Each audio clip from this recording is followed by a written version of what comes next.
So when you think about the First World War, you just think about trenches. You think about trench warfare, trench foot, digging trenches. Why were the trenches such a big part of World War I?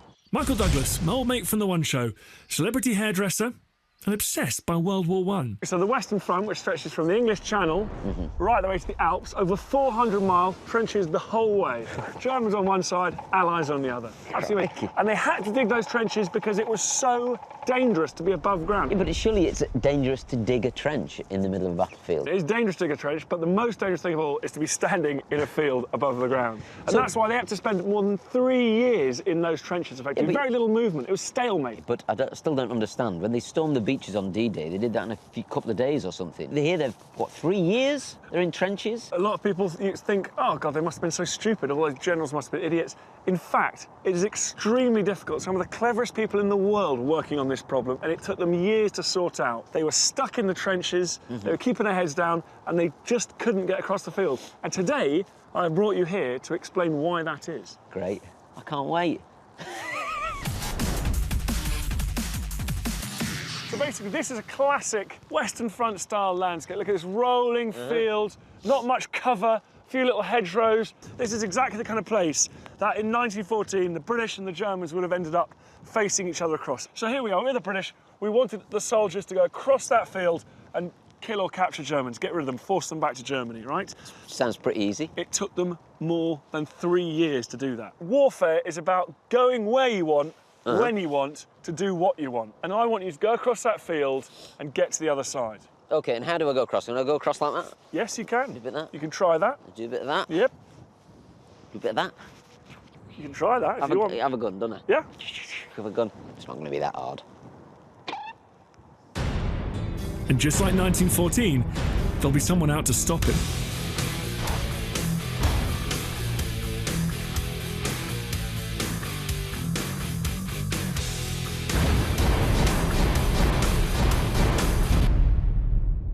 Let's get across the other side of the field. Should be easy. No worries.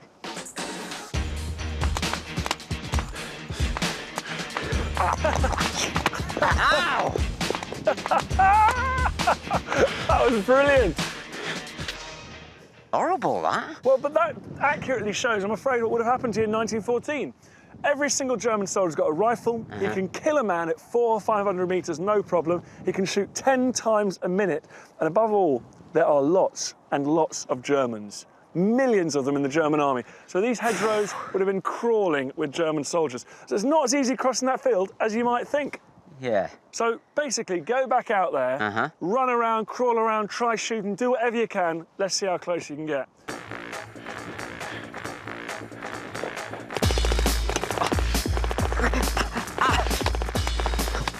Ow, God, I don't know why you want me to do this. Crikey. Oh, they're in the hands. The hands are the worst bit. Ooh. Ooh. Fair play to Michael. He is taking a lot of punishment. Of course, if this was World War I, he'd have been cut to pieces by now. This area in front of me, as Michael is experiencing, would have been a killing zone. I mean, this is utterly pointless doing this. I don't even know what I'm shooting at. And I mean, I'm just making myself look more visible. He's standing out there in the open trying to fire his rifle. The fact is, he's still a sitting duck. As well as the rifle bullets, there would have been an absolute hail of machine gun bullets. And then, on top of all that, there would have been artillery. He's coming back now. He's looking a bit dejected. It's pointless, this.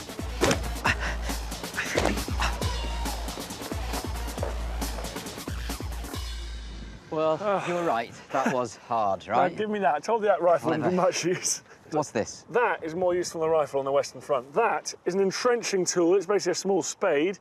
Because as you've seen, you're not much use in the open, so you've got to get underground, wait for nightfall, and that is why trench warfare begins. So go for it, come on, get digging. So cheeky, I tell you. You've got to get underground, you've got to dig yourself a hole. And you know, the good thing is, Michael, earlier when you were getting killed, I got a JCB and dig a trench, so don't worry about that. Come on, this way. Somebody said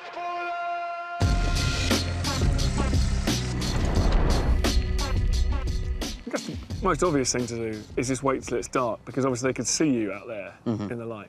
So do you want another go now? Yeah, well, it's going to be easier in the dark. Take the battle to the enemy, my friend? No, it's the nuns in the church. That's what I want to say, if I... Yeah? Okay.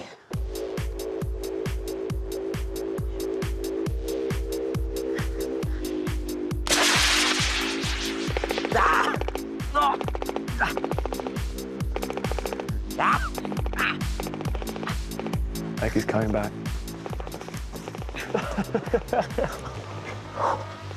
Blimey, O'Reilly. Yeah, It's wild out there, man. I should have told you, basically, that both sides realised you could illuminate the battlefield quite well using those flares, so they could make it almost bright as day. So attacking at night is also a big challenge. I mean, I'm one man, and why don't you take 10,000 men and send them across there? Surely, I mean, it's a bit harsh, but surely they'd break through, would they not? Yeah, you know, they tried that. Unfortunately, the methods of killing by World War I were so effective that you could almost have people bumper to bumper and you'd pretty much be guaranteed to kill them all. So how else then? I mean, presumably you could dig tunnels, could you? You could... Good point. There were thousands of guys digging tunnels from both sides. Unfortunately, the Germans realised that. You'd have these tunnels meeting each other, battles going on underground, people trying to blow up each other's tunnels. It's a complete nightmare. But yeah, they absolutely did try that. Presumably they had planes and they could drop bombs. So why don't you just fly in a load of planes, bomb all the German trenches, boom. Planes had only been flying for a few years, Okay. just over a decade. They didn't have the capability of dropping bombs accurately on people. Now, I appreciate these trenches were quite wide, but why don't you just go round them and in on the back? Big problem with the Western Front is it's a continuous belt of trenches like this for over 400 miles.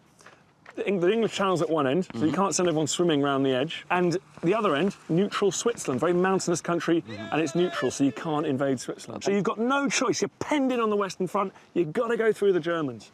So if we're 1914 now, the best place for us is just to sit tight for at least 2 years. Yeah. Should we have a cup of tea then? Perfect.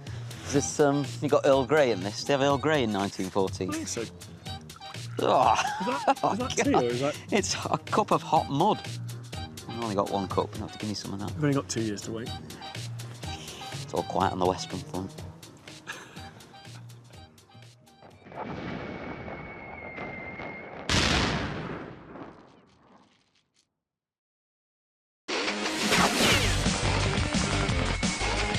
Bombs, shells, bullets, gas, tanks. There's the variety of weaponry that made the battlefields of the First World War such a murderous place. But there was one other weapon system of sorts that had an absolutely massive impact on the fighting, and that was wire. Barbed wire was first used in the Wild West as a cheap way to control livestock. There were over 400 patents registered, and it wasn't long before military bigwigs saw how cattle were hemmed in by the razor-sharp fencing and introduced it to the battlefield. And if it could be used to corral cows in the Wild West, then it could be used to corral men on the Western Front as well. The great thing about wire was it's an amazing system because it completely stops the enemy going where you don't want them. It's virtually impossible for humans to rip their flesh to bits. Also, even more destructively, you can use it to channel the enemy into attacking into little corridors where you have set up a machine gun and turn it into an absolute corridor of death. No soldier wants to be on a nighttime wiring party. Creeping out into no man's land to set up barbed wire traps was dangerous enough. But if you bumped into your enemy doing the same trick, the noise could wake up machine gunners back in the trenches. Bad news all round. They used huge numbers of different kinds of wire traps, and manuals were produced. In fact, Taft Gillingham's got a manual there. How are we doing? Well, it's not impenetrable yet. Happy days if you happen to be making barbed wire in 1914. Millions of miles of the stuff would be needed to line the Western Front. In World War I, mass warfare went hand in hand with mass production. So this style of barbed wire entanglement is pretty much the style that was used at the beginning of the war. It's a bit like an agricultural fence back home. It would have slowed people down, tricky to get through. Ow. A nasty obstacle. Oh, it just punctured my welly. Damn it.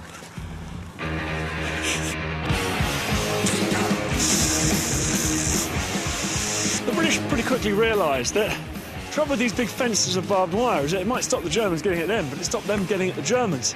So they invented this idea. They built it just near their own trenches, so that if the Germans did attack, they'd still be slowed down trying to get through.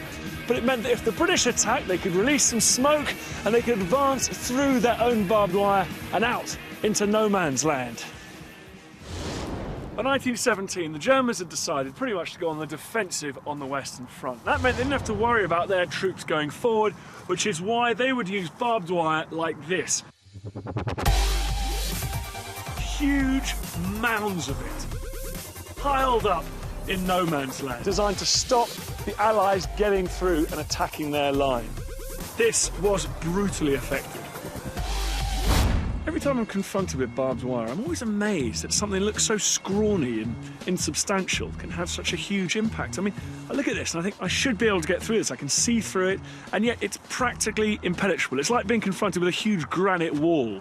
It's amazing that this thing that was mass-produced, it was lo-fi, it was cheap, had a huge impact on the way the First World War was fought.